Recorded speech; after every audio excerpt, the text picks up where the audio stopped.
folks, Danny Moss here with Tilt. You know, I think most of us have found animation to be exciting at one point or another in our lives. Perhaps as kids watching the Saturday morning cartoons, as Wile E. Coyote chased the Roadrunner, or Bugs Bunny perhaps, as he didn't turn a left at Albuquerque. But I digress. In fact, to prove this point of how much we enjoy animation, let me animate myself a little bit. Now, you tell me, isn't that more exciting to look at than plain old Danny? In fact, let's take this a step further.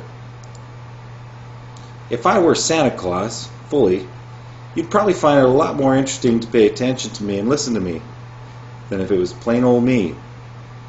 In today's quick episode, we're going to take a look at how one of our favorite tools in education, PowerPoint, can be used to create exciting animations that not only capture the learner's interest, but also help them to explain ideas and concepts more efficiently. So sit back, relax, and enjoy this episode of Tilt. What you might want to do is go to the website tilttv.blogspot.com. I will have in the show notes for this quick episode a link to download this exact PowerPoint presentation in case you'd like to do so and follow along with the video and kind of do it as I'm doing it. Otherwise, you can just kind of watch and enjoy. Let me start off by prefacing this by saying that I am not an animator by any stretch of the imagination. I'm not very artistic.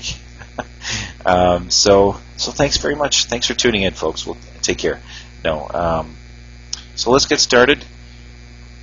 And what you'll find is probably what I would find is that the kids actually, once they get the tool, they're the creative ones, which is neat.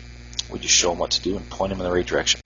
What I really am starting to dig is getting kids to explain or describe concepts using animation. Perhaps it's a science concept, a math concept, a writing concept. Some neat stuff. I'll show you an example in a bit. Alright, we're going to start off with the basic animation that's built into PowerPoint. And in case you're taking notes or things like that, just know that if you download this PowerPoint, all these instructions are right in here. First thing we need to do with PowerPoint is see the custom animation task pane. And to do that, I'm going to right click on a picture. Feel free to pause this episode at any point and try this out yourself, by the way. That's the way I usually like to do things, so it's up to you. I'm going to right click on a picture and choose custom animation. And that should bring up the custom animation task pane. So what I'm going to do with this picture is what you do to add an effect is to click on the picture, go up to add effect, and there are all kinds of effects. Entrance effects with the green star mean that the picture's not on the screen, and using one of these entrance effects will bring it onto the screen. The emphasis effects mean that the picture is on the screen already and something's going to happen to it that you want to. Maybe it's a grow or a shrink, spins, teeters, and there's more. With every one of these, they give a few standard ones, and there's always more. Exit effects, as you might imagine, are effects where, as you might imagine, the picture leaves the screen in a way that you want. Alright, so the neat thing, you can see these numbers over here correspond to the numbers built right into this animation on the right side.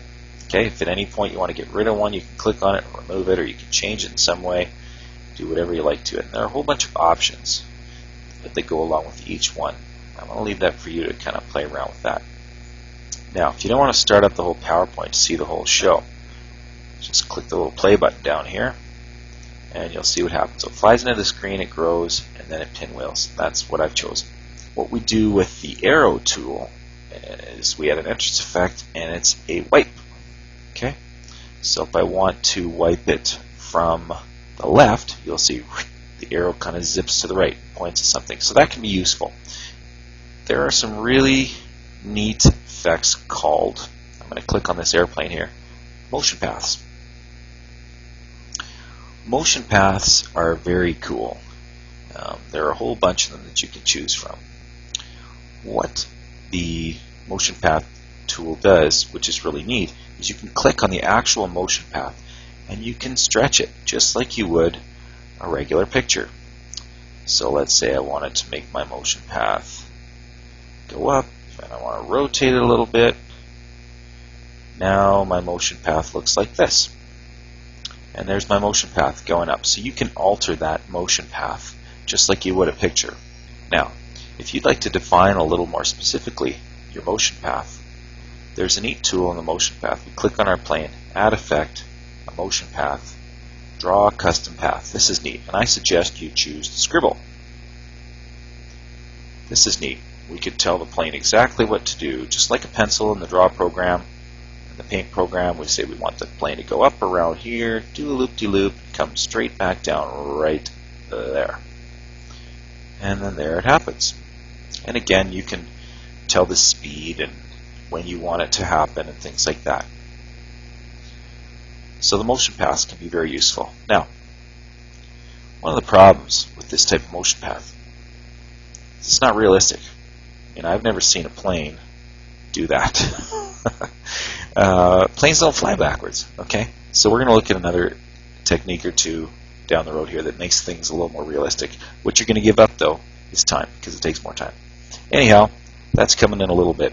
But to start off, I'm going to show you some of the built-in animation from PowerPoint and how it's used to show this concept. See all the stuff on the screen? Watch what happens when we start this presentation. A lot of it disappears because we've added entrance effects to all these things. Now this slide is loaded with arrows moving all kinds of different directions, but we only see certain things happening first.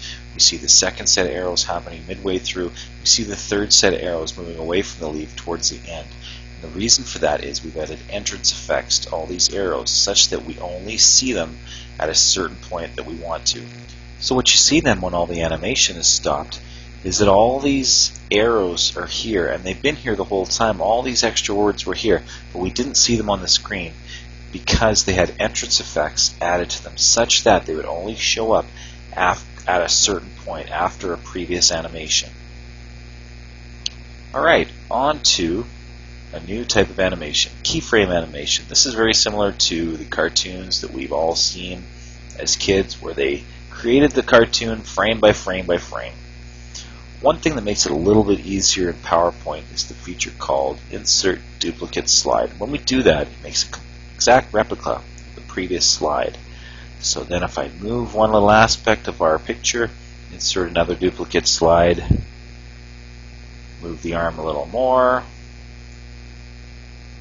insert a duplicate slide, move the arm a little more. What you basically start to see happening is, and I encourage kids to click on the left and navigate around with their arrows, is we start to see the hand moving. And I mean, this is a very simple explanation or a very simple demonstration, but I mean, the kids can get as creative as they want. And by inserting the duplicate slide, they don't have to reproduce everything that was on the previous screen. Sort of building on that is sort of keyframe animation with sprites. Now what sprites are, let me show you a website. This is included in the PowerPoint presentation. I'll also include some show notes which contain some websites to more sprites websites. Sprites are these little pictures that show certain movements. So little Mario then, as you can see, for example, Mario running is made up of 3 little pictures of Mario running. There's Mario standing still, Mario walking a little bit, and then in a more running motion. Then it basically repeats back to the first picture.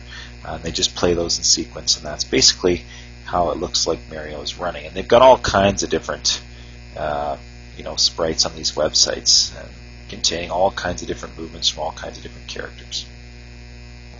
On these sprites websites, all the things you see on this sheet of sprites is one image.